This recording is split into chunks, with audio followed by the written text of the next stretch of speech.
In this episode of a Weekly Bodybuilding Breakdown, Mick and I discuss Brandon Curry versus Phil Heath at the 2020 Mr Olympia, and we give our early top 6 predictions. Plus, we discuss contests being cancelled and also a way how we can qualify enough competitors to compete in the 2020 Mr Olympia, plus much more. We've got all that, plus more coming up in this video, guys. I hope you enjoy it.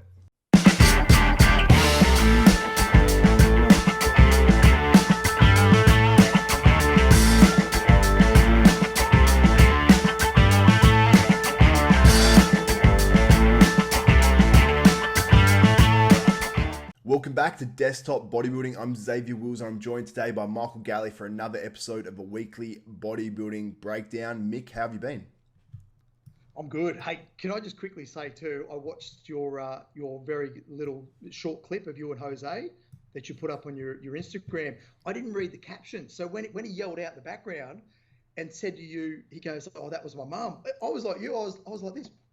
Up to friendship and we were really able to establish ourselves where everyone knew who we were.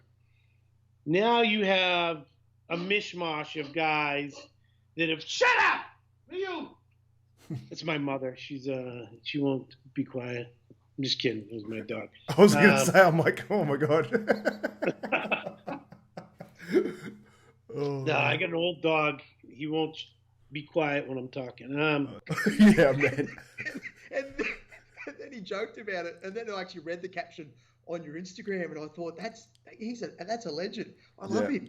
Yeah, man. Like, because I heard the noise in the background. It was like because I basically interviewed Jose Raymond for those who don't know, and his dog was that actual main part of the interview is going to go up probably around the time this goes up. I don't know if it'll be before or after, and I heard something in the background. I thought it must be an old dog or some sort of animal or something. And it was making almost like a pig noise almost, and then.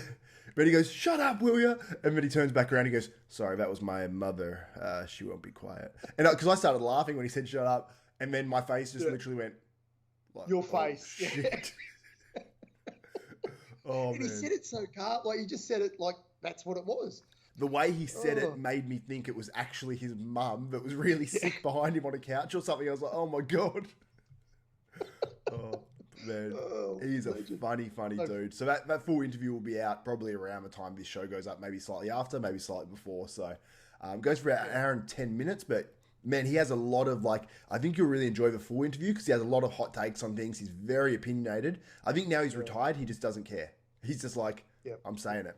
And he also talks about if he'll make a comeback too, which is actually more interesting than I thought it would be, that question. So definitely.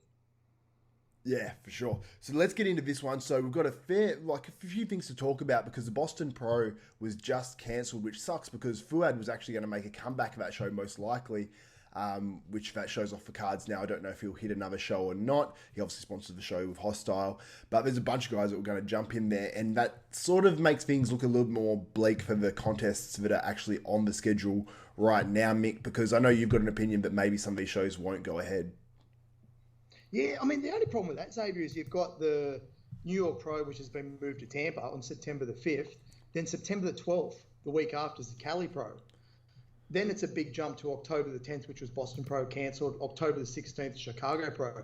So if you were prepping for the Boston show, there's no way you'd be ready, you would think, for the New York Pro. So a lot of people might be in trouble because the Chicago Pro, they're still having a lot of troubles in Chicago. And I know their gatherings with a certain amount of people is still pretty limited. Yep. So if that was to be cancelled in the next few weeks, mate, I wouldn't be surprised at all. Yeah, absolutely. And then what do we got? We got the UK Pro, which is the British Grand Prix. I assume it says the United Kingdom Pro though. That's going to be on, and that's not until November the 7th. But I don't think many guys are going to be able to travel for that outside of Europe, so that makes it really tough. Then you've got the Romania Muscle Fest, which obviously is in Romania, so that makes it tough. And who knows if that will actually go ahead? Then you got the Olympia, so. It leaves very few opportunities for these guys to actually qualify. Now, we know the New York Pro will most likely go ahead at this point. It's going to be in Tampa. But outside of that, if we have some of these other shows cancelled, then the whole, I suppose, qualifying system is in, I suppose, jeopardy. And hopefully, maybe, the thing I was thinking is if they put something at the Olympia where it was almost like a qualification show or something at the Olympia, like the day before. Remember they did that back in the day? The wild card? Right. Yeah, I do remember. Yeah. Yeah, I think that would be something... that'd be something to do, because if some of these guys can't qualify, maybe qualify the top 2 or something like that, and then we'd be able to actually see a show. So, yeah, I mean, a show where guys can actually qualify. I mean, do you think that'd be a good idea at this point? I think it would be. I mean, you've either got that option, or you just go with, say, whatever shows get done. The New York Pro, say that goes ahead, cool. Maybe the Chicago, if that goes ahead, and then just do the top 5 of who qualify in the points. Yeah. And just go with how it to be. They may want to give out a wildcard entry. You never know. But, I mean, even if you look at those qualified points, there's some damn good bodybuilders that are in that top 5.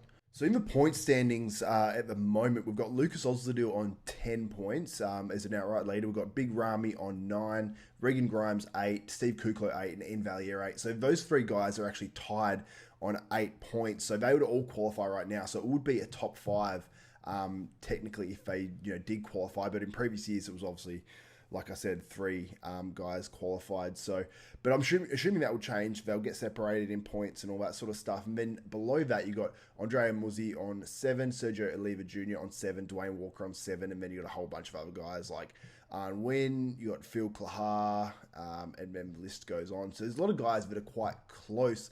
But right now, like Dwayne Walker, he actually got 7 points just from getting 3rd place at that Tampa Pro, because it's a higher tier show. Same as Ian Valier too, 8 points, and gets, from a 2nd place, he gets straight into that top 5. So it's going to be interesting. I think if Ian Valier continues to compete, he's going to qualify. If Dwayne Walker continues to compete, he's going to qualify. And then it's, I suppose Big Ramy is in jeopardy of getting kicked out on points, but as we know, he may not be able to compete regardless, same as Lucas Ozdil as well. So maybe they'll qualify some guys a little bit further down the list if guys can't actually make it to the US. What do you think about that, Mick, in terms of, what do you think they should do, I suppose, in terms of qualifying if a bunch of these guys can't travel, or do you just go with whoever is in the lineup? I think they might just do that. Just give out the qualifications to the top 3, maybe the top 5. If you take Lucas and Ramy out, which most likely they won't be able to come, you've got some good guys there, man. Regan, Steve Kluklo, Ian, Sergio, if Sergio competes again, and Dwayne. I think Dwayne will do the New York Pro, which is in Tampa. And that'll probably qualify him for it. Yeah, and he was actually interviewed on Fuad's channel, and he actually said he's going to continue to compete. He said, I'm in condition, I'm going to continue to compete. So, and man, it's crazy the transformation that dude's made from last year in the 212s to this year. So he was equal last at the 212s at Tampa last year. And man, the gains he's made, at first I'm like, no, he still looks good. But then I looked at his legs. His legs, they're still obviously, a slightly weaker point now.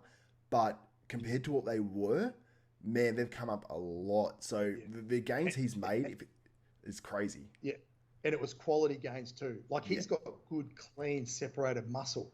It's a look that, like very few can get when they put on that sort of size quickly. So if he keeps adding good amounts of size like that, he's going to be a front runner in the next year or 2.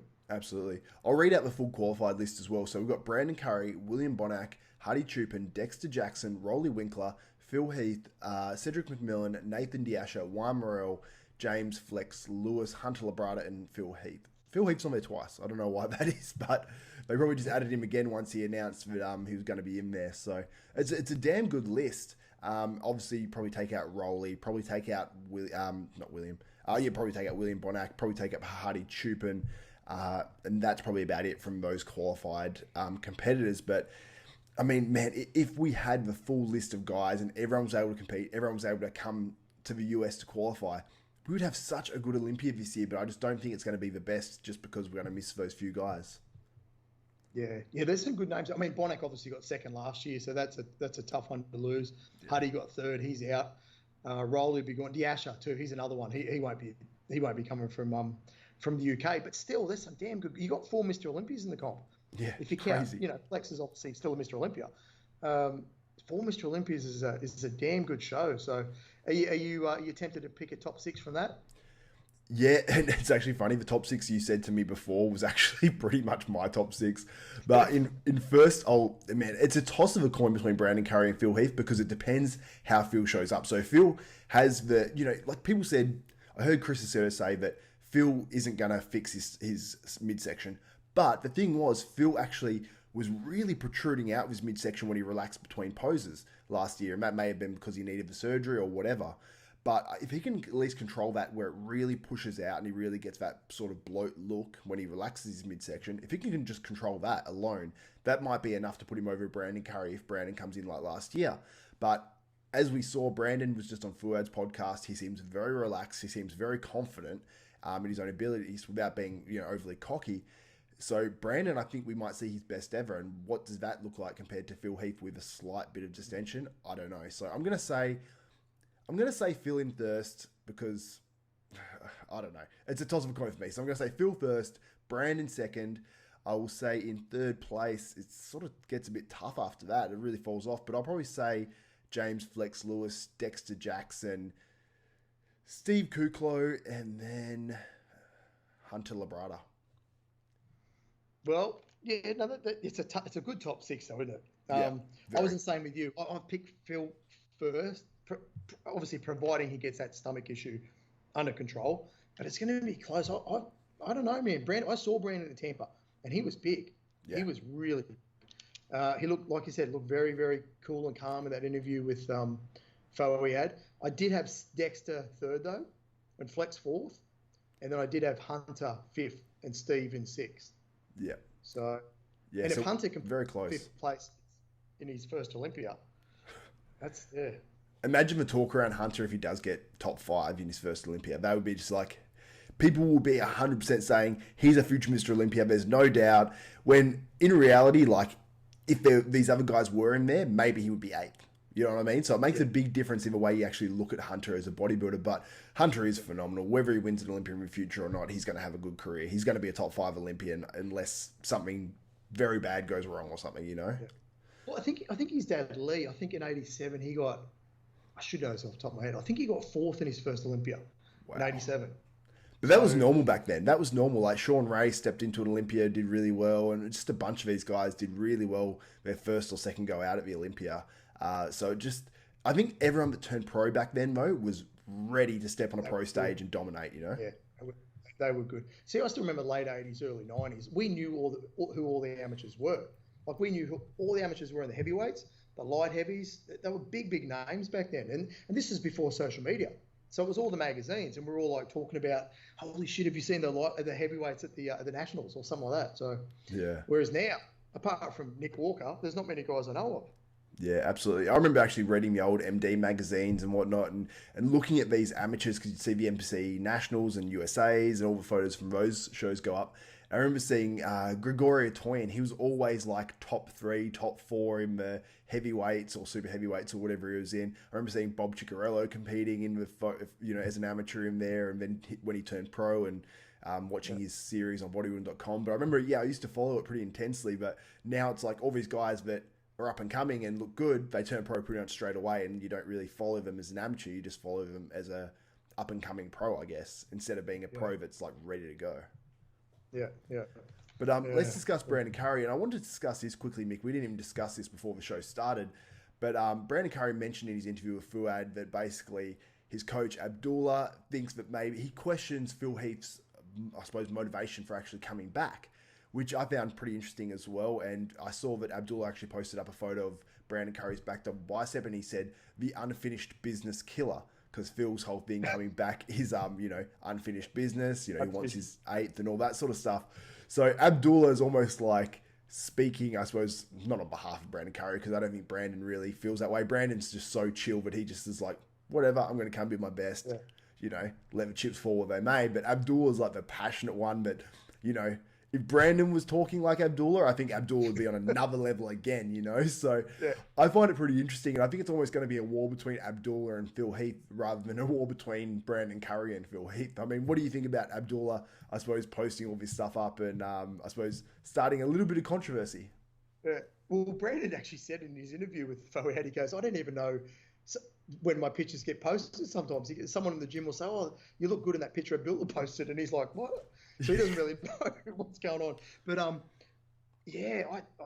I think that's Phil's main motivation, obviously, his unfinished business. And the interview he did with Dan Solomon on Instagram Live, he looked pretty confident too. And the other thing I noticed with Phil looked extremely healthy. He looked very, very fresh and very healthy, and actually quite lean in the face already. Yeah. So that's a lot of motivation there is to come back. But again, if he hasn't fixed that stomach area, it's just going to be, maybe the same. But yeah, I don't know. There's something about Brandon that was impressive. I think him being Mr. Olympia means a lot to him. Absolutely. And do you know what's something that I actually found quite funny is that Phil Heath, like, he put up a video, like, because he's going to be watched like a hawk, man. Like, these next however many months leading up to the Olympia, anything he does is going to be criticized and scrutinized and all that sort of stuff. He was doing a decline hammer strength press, right, on his story. And I had 2 people send it to me with a circle around his stomach and going, gut, and pointing at it. And literally just pushing against his t-shirt a little bit. And like in that movement, I actually remember seeing a Battle for the Olympia back in the day. And Ronnie Rockell was actually doing it. And Ronnie Rockell, we know he has an awesome physique, a tight waist, but he has those quite thick abs. When he was doing that, his obliques looked really wide and his stomach actually looked like it was protruding. But it was just the machine and the way, you sort of breathe when you actually do the exercise. And Phil Heath it was the same movement. And yeah, like his stomach was pushing a little bit against his t-shirt. But I think probably anyone will get that on that movement. So I think everyone's just overreacting. Yeah. Did you see Nick Strength and Power put that up? Oh, did he really? With that photo of the stomach. Oh, wow. Those guys don't like each other, hey? And actually, Phil Heath actually mentioned it. I'm going to insert it actually into this show as much as it's... Oh, actually, it probably still won't be up, sorry, so I won't. But Phil Heath actually mentioned, people on YouTube and stuff, and he mentioned, he's like, Nick Strength and whatever. And then he said Louis Marco and stuff. And I found that quite funny. And I know Nick's actually just put out a video around this time, goes up around just before this went up, well, just before recording this, actually saying his response to it. I haven't watched it yet, but those guys just don't like each other for whatever reason. No, they don't, man. I think Phil, one of them has blocked the other one for whatever reason, but I don't think there was any need for Nick to put that up and make a comment about that. Yeah. Like it's just not, come on. It's an overreaction because literally, like, if a camera followed me around 24/7 just about, you'd probably say I've got a gut. You know what I mean? Like, it's ridiculous. Exactly. You're going to get something, and they'll exploit that photo then. Absolutely. But Mick, do you have anything else you want to mention on this show? Because I haven't written down a couple of things. No, I think we've covered a few things coming up. I mean, the New York Pro is not too far away, September the 5th. So we're going to start seeing a lot more pictures going up soon. It's in Tampa. I'm going to be going to it again. Awesome. So we'll definitely be able to get some. I'll make sure I'm back in my hotel room. So we'll get some after prejudging stuff up, and we'll get some final stuff up as well. So I'm looking forward to that one. Yeah, pumped for that, definitely. And you're going to be able to say that you went and saw the New York Pro when it wasn't in New York, which is pretty unique. I mean, it's not in New York anyway. Yeah. It's in New Jersey, really, but this is going to be a special one. Yeah, it is. And it was a good call, I think, made by Steve. Can you believe gyms in that New York area still are not allowed to be open? Oh, it's crazy, man. Crazy. 5 months. So I feel sorry for the people there. I feel sorry for some of my mates in California because they're still going through that same crap as well. My cousin's coming back here next week because he's had enough. So. Fair enough. If I was your cousin, I'd probably do the same. Yeah. Absolutely. But Mick, thanks so much for doing this. I want to encourage people, if you like and appreciate this content, give this video a thumbs up, smash that like button, also subscribe and hit the notification bell button. That way you'll be notified of every video that goes up for myself, Xavier Wills at Desktop Bodybuilding, and you won't miss another weekly bodybuilding breakdown. Also head to hostile.com, HOSSTILE.com, enter Xav10, you'll get yourself 10% off there. Some awesome supplements and apparel and all that good stuff as well. So Mick, do you have any final last words? No, I'll speak to you next week. All good. I'll speak to you next week. So that's it for Xavier Wills and Michael Galley. We are out.